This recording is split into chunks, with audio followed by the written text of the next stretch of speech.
Hey guys, what up? Teacher Fernando here again. Today we have lesson 4 of the intermediate level. Today we're going to talk about business vocabulary. So I'm going to teach you new words, and those words and expressions you can use when you are describing your company's structure. So imagine you're having a conversation with someone and then you're trying to describe your company, okay? So if you work with sales, in any type of job that you have, some of these words may come up and then you can use it as you describe your company, okay? So first, let's have a look here. I have 5 words. First, let me show you here. So first we have conservative, okay? So that's the first word we have, conservative, right?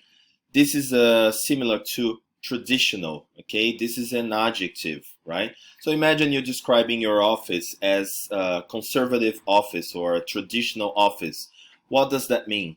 That means that the company, they follow traditional rules, okay? So they're not very modern, okay? They're more traditional, okay? In terms of procedures, in terms of managing people, okay? The structure of the company or the office follows a more traditional approach, okay?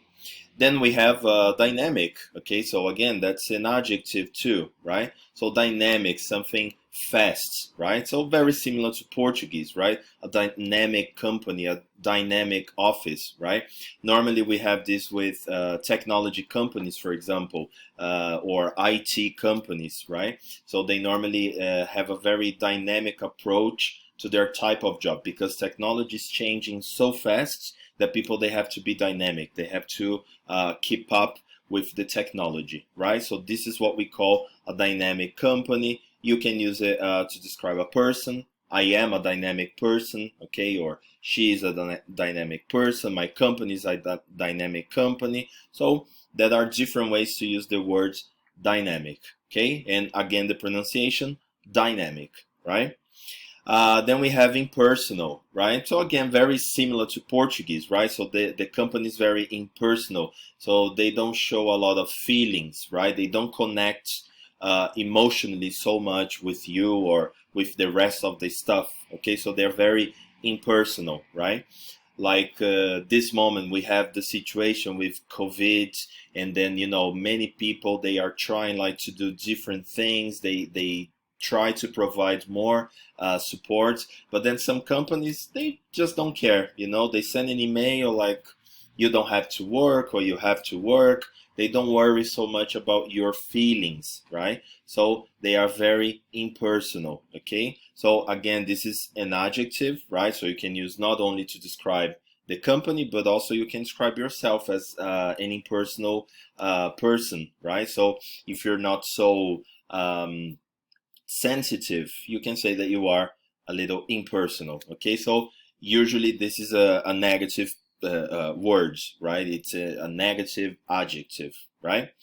Then we have progressive, okay? So here we have a similar word, continuous, okay? So it's an adjective too. So a progressive company, it's always changing. It's a continuously changing, okay? So it's a very progressive company, a modern company.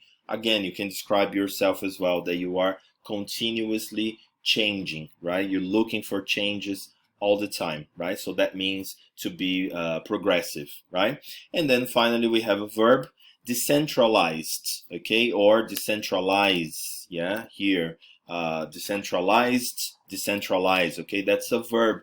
That means to transfer, okay? So, for example, let's say that all the operations of your company, it's in one city, in one building. So maybe you have to decentralize. So maybe you have to send some people to other parts of the city. So you decentralize, okay? So because it's reaching the limit of the company, so you need to decentralize. So 1,000 people work in this area, another 1,000 people work in that area. So then the office has less people, you have more space in the building, so the structure is smaller, so you don't have a lot of people, a lot of offices in one place. You decentralize, okay? You transfer people to other areas of the city. Okay, even in the office as well. If you have too many people in the office, but you don't want to fire people, you can use the word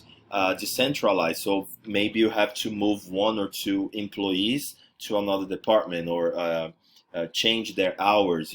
So you have less people working together all at the same time. Okay, so these are that's the meaning of the words. Decentralize means to transfer. Okay, so let's take a look at new words, but in the next video. Okay, see you soon.